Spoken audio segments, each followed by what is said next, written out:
chances are you've seen IMOCAs before. You know what they do. You know that they're predominantly single-handed machines that go blasting around the world. Now they're doing something really quite different. We're here in Kiel at the start of the Ocean Race Europe, the start of a 4,500 mile race from here to Montenegro. It's got 5 stopovers, 1 pit stop, and it is intense. The longest stopover is just 3 days. The boats are fully crewed, so that means 4, plus an onboard reporter, just to make things a little bit more cramped. That's 5. That in itself is a very different way indeed of sailing in IMOCA, and it's not the first time it's happened, but it's catching on.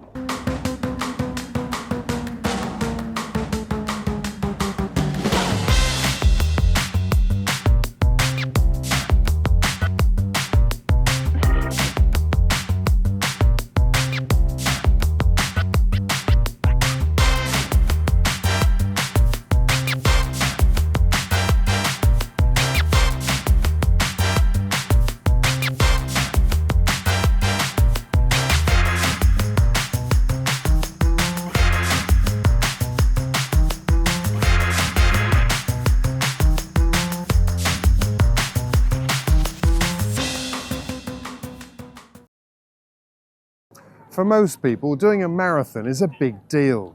But every now and then we hear of people who've done back-to-back marathons.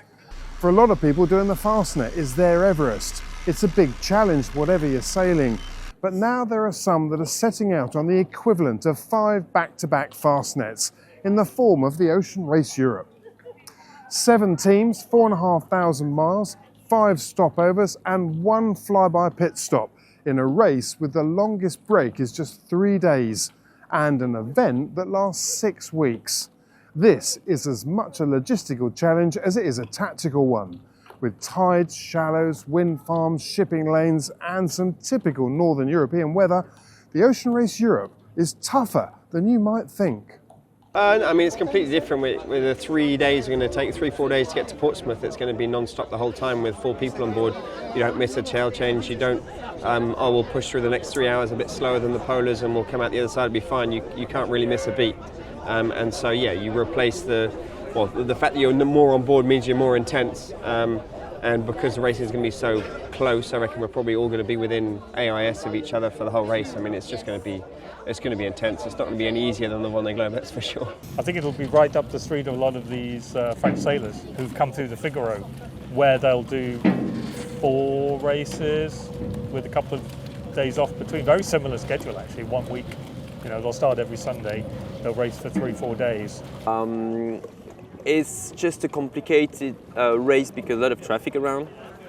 We're going to cross each other every hour, so we'll be crossing, and this is the stressful part of it. 7 legs, it's an import race at the end of the whole show, and there are scoring gates, so points will be being distributed all the way to the end. So I'm still, maybe not physically tired, but still, you know, recovering from the Vendée Globe. This kind of race, gonna need some slaps, you know, like to give me awake.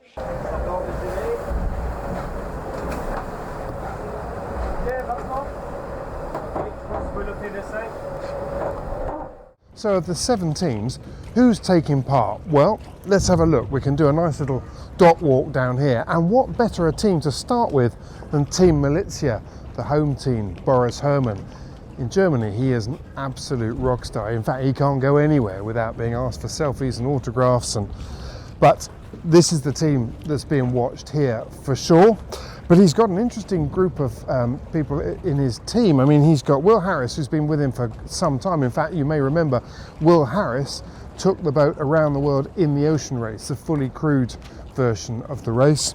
But he's also got Justine Metro, who indeed herself did the Vendée Globe last time, and Cole Brouwer. Now, you might have seen Cole Brouwer. She is a rising star, having raced her Class 40 around the world. Yep, that's right, raced a Class 40 around the world. Very strong team they've got on this boat. Right, next team.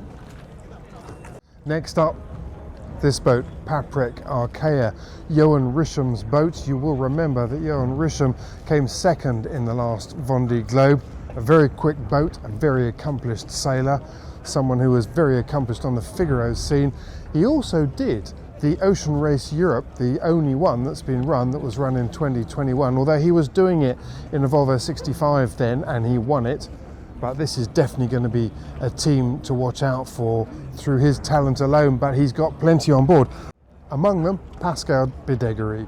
He is one of France's leading navigators. He's been across all kinds of things, whether it's Volvo 70s, Ultimes, Imocas, the works. That is a powerful team. Now, this boat has got a new paint job, but you might still recognise her. She was 11th hour in the last ocean race. Well, she's been sold to Scott Scheuer, a Canadian amateur sailor actually, who's got into offshore sailing, but he's assembled a pretty impressive team. And for this race, he's got Pip Hare on board and Brian Thompson. That's quite a team as well. Now, this boat, Holcim PRB, was skippered by Nicolas Lunthen in the last Vendée Globe. He knows this boat inside out, and he's back on board this time. But interestingly, not as skipper. Rosalind Cowper is skippering this boat. You may remember she was actually on Malizia last time around the world, but she's skippering this boat. And not only have they got those two on board, they've got Alan Roberts, a very, very accomplished short-handed offshore sailor. And guess who? Frank Camas. Good to have him on board. So when it comes to new paint jobs, well, here's another one. This boat was actually called Hublot in the last Vendée Globe. It's Alan Rohrer, the Swiss sailor's boat. It was yellow and black then. It's now blue and black, has a new sponsor, a Marla, and he's now racing it fully crewed. It's an interesting boat. It used to be Hugo Boss many years ago, so it is an accomplished boat, but within this fleet, it is actually the oldest boat here.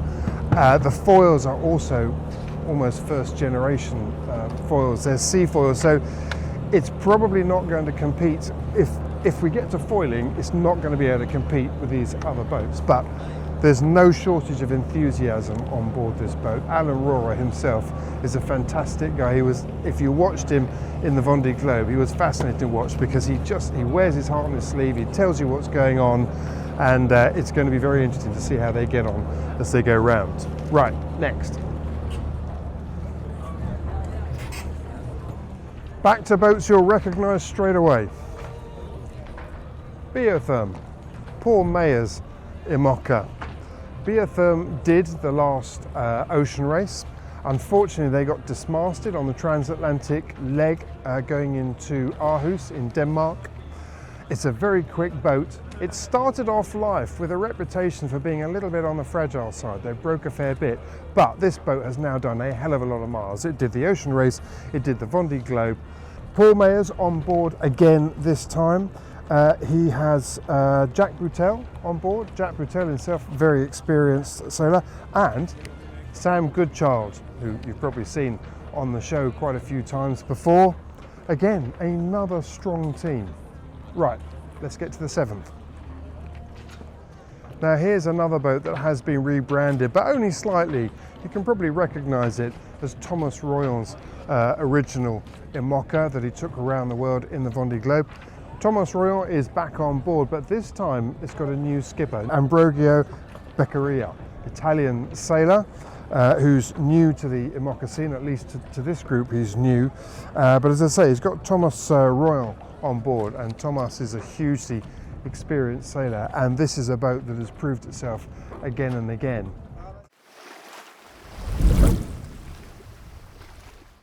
Gusty conditions have been in the forecast for several days, and the crews knew that the start would be tricky. They also knew that with the scoring gate at the Kiel lighthouse, they had to push hard immediately. But for Holcim PRB and Alagrande and Mapai Racing, the start turned into a crisis as the pair collided within a couple of minutes, causing serious damage to both of them, forcing them to return to Kiel. Big breeze coming over. Alagrande Mappi, huge heel. Team Wholesome PRB also, and Team Wholesome PRB just broaching out. Too much heel, too much power for the rudder to control. Alagrande Mappi just holding on to the power. They're using the big fractional code 0, the big head sail, giving them full power. Thomas Sheahan at the back of the boat. Oh, and right there in the middle, Alagrande Mappi and Team Wholesome PRB getting incredibly close. Now, Team Wholesome PRB was to leeward, but I think Alagrande Mappi was behind, going over the top. We're just waiting to see exactly what happened there, and it is bad news for Alagrande Mappi. The fractional masthead set, the fractional code 0 has torn. It has ripped. But the damage was even worse.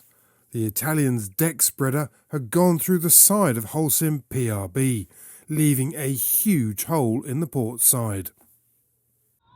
Meanwhile, Biathlon and Paprec Arkea shot off the line to set a blistering pace.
The first night was intense with heavy traffic and shifty breeze. No one got any rest other than the odd nap. Là, il croisait 5000 de vent. Combien 7 5. Allez, il y a déjà le jour qui se lève là-bas en plus.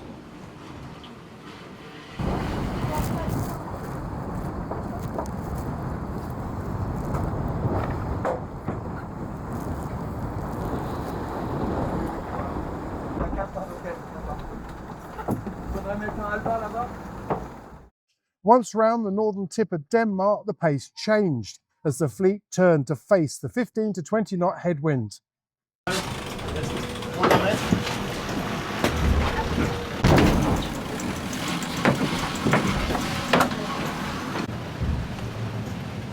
Out into the North Sea, there was more room to exploit, more tactical decisions to make, and the fleet started to separate. Biathlon was still leading, Paprec Arkea in second, and Militia was in third, with B Water Positive in fourth and Amala in fifth. As they headed towards the Dover Straits and threaded their way through the complex exclusion zones, conditions got light and tricky once again.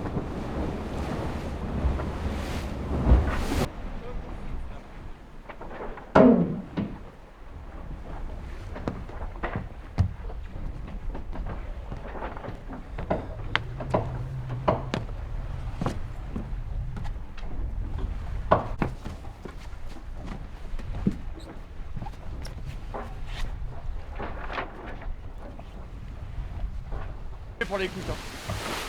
Faut reprendre à fond l'écoute. Ah, pas encore pris assez, mais c'est grave. Faites gaffe, bordez pas trop pour le spoil.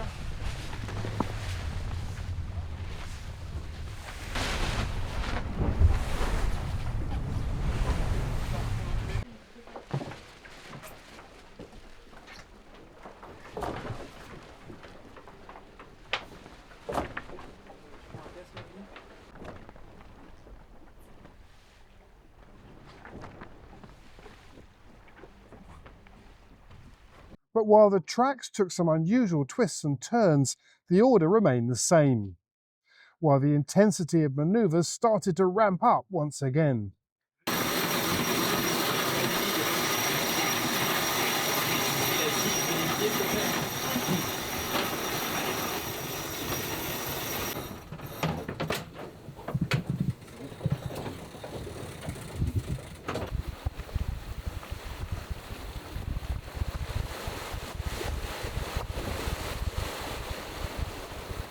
With the race finish planned for the early hours of Thursday morning, the course was extended to include a lap off the east of the Isle of Wight. Having maintained their lead over Paprec Archaea throughout the leg, Biotherma created a comfortable margin and crossed the finishing line in Portsmouth at 9:48 on Thursday morning to win leg 1. First of all, congratulations. I mean, led from the front. That was pretty impressive. Really happy because we knew that this boat is quite fast in this kind of condition, medium wind and flat water. But the crew was just amazing to manage it. And we took the lead with our speed upwind, but after it was not easy to stay in front because a lot of transition, a lot of ridge to cross, a lot of current and trick at the end. So yeah, we're really happy. We were enjoying it a lot. You told me at the beginning or before you set off that you were hoping this race would give you a slap in the face. Do you think it gave you a slap in the face? Yeah, because first 24 hours were really intense, and I love to start with a lot of intensity. You know that the start is really important. You start in front, you stay in front, and that's usually like this. So we try to push the boat at the max at the beginning, and after to try to manage our tireless and I think we succeed because we are not really tired. It was more easy for us to be in front and to manage this transition, but it's good. What was the hardest bit? What was the bit where you felt most nervous about your lead? Actually, the most stress was on the North Sea. After close was really, with TSS on the side, English coast on the other side, so it was a big lock. But before that, we were always to try to know what's the strategy of the boat behind us, and it was hard because tracker was not working every time. But I think the atmosphere on boat were so peace that it was really easy to accept. First of all, well done. Before we went, we were talking about it being quite an intense leg in store. Did it feel like that? We missed two big teams, it has to be said, which, you felt on the water there missed a bit of competition because it's two of the favourites. But we had a great leg. It was intense. The conditions never stopped changing. That first night reaching up the east coast of Denmark was full on, and then south it was lighter winds, but just trying to keep on top of the boat speed the whole time, the sail changes, and there's quite a lot of navigation involved as well, and trying to not hit any rocks or wind farms or oil rigs or whatever else was thrown at us. But happy that we've made it through in one piece. That first leg looked like, out of the start, it was absolutely crucial, wasn't it? With a point system where you get 2 points at the scoring gate, and in Kiel that scoring gate was 3 miles after the start. It's huge, and 2 points we got there are definitely going to be precious for us going forward. So happy to have got those, and we'll see what's next. Coming down the North Sea, obviously, there's quite a lot of obstacles, as you've just alluded to, with wind farms and exclusion zones and the rest of it. How difficult was that, threading your way through there, also in the face of the breeze dying as well? That's the difficult bit. There's a lot of exclusion zones you have to stay out of, which in certain ways limits your navigational choices, but at the same time adds a few obstacles because you've got to kind of think a few steps ahead as to what's coming and how it's coming, and making sure you're in the right place at the right time with what weather's going to come. And then the last third of the race, none of the weather files were lining up to the reality, which didn't help things. It's just trying to find the right balance in between all of that. But we were fortunate that we kind of made a bit of a break early on, and we managed to keep it and even extend it a bit, and that gave us a little bit of breathing space. And before the start, you talked about looking forward to learning more about this boat. It's not a boat you know an awful lot about, and you also mentioned that they're all a bit different. What do you reckon you've come away with already after the first leg that you didn't know about this boat beforehand? The biggest difference is a sister ship to my Vendée Globe boat. The biggest difference is the foils. The foils are new 2024 Sam Manuel design foils, which I didn't have. I had 3 years older generation foils from a different designer. And yeah, I mean, they work completely differently. You trim them differently. You think of the boat differently. It changes the boat for sure. And it's good to have Paul on board that obviously knows them well, having sailed around the world with them 6 months ago.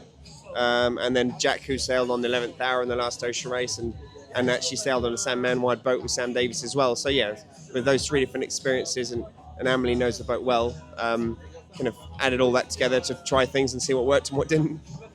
And you're still only one leg in. There's still only one leg in, yeah. So there's a long way to go, but obviously everyone likes starting on a good note. Yeah, well done. Cheers. But there was still another twist in store. The additional 2 laps set to the east of the Isle of Wight included a downwind leg in light conditions. Perfect for an asymmetrical spinnaker, as Biotherm had demonstrated earlier in the morning. But the rules say that only 7 sails can be carried while racing. And while teams have plenty to choose from, it's not always easy to predict which you might need. Paprec Arkea had chosen not to carry their kite, but Malizia did. Having closed the gap on Paprec along the south coast, Malizia was now close enough to pounce in the final loops of the course. Which is precisely what they did, to beat Johan Richam's team by just under 7.5 minutes and take second. Impressive stuff for a boat that's considered to be less competitive in the light. When we put the spinnaker up and we managed to play a nice wind shift, we definitely got a little bit lucky. But we were 15-20 miles behind at one point yesterday, and we'd already managed to climb that up. So I don't think that can all be thanks to luck. But I think we were really finding our mode and really figuring out how to sail the boat. So really cool to see how the team sort of worked together. We sort of said at the end, so happy with how we worked together as a team, and I think it's a really good start for the ocean race. We went around the last mark of the course just in front of them. They had been putting pressure on us for the past 24 hours, so they'd been sailing really well, that we know. And we had we messed up on one of the downwinds. We picked the wrong sail, and we tactically didn't play it very smart. And they passed us and they finished in front. So yeah, definitely not the result we wanted, but still it's a third with a bonus point at the Kiel lighthouse will be tight, and many more points to be distributed anyway.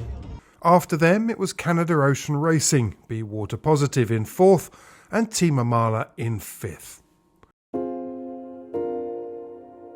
Meanwhile, as crews took a break in Portsmouth, back in Kiel, Alagrande Mappe had been repaired and was preparing to head through the Kiel Canal to try to get to Portsmouth in time for the start of Leg 2. Then came the news that Holcim PRB had also been fixed and were heading for the canal, and were expecting to arrive either late on Saturday or Sunday morning, just before the start. For these 2 teams, a race that was always going to be intense was now a major challenge. The next leg starts from Cowes at 5 p.m. on Sunday the 17th and takes the fleet out through a scoring gate at the Needles. Then it's on to Cartagena via a flyby in Matosinhos, where the first half of the points will be awarded. It's a 1,400-mile leg in which teams should be able to stretch their legs, but the pressure will still be there.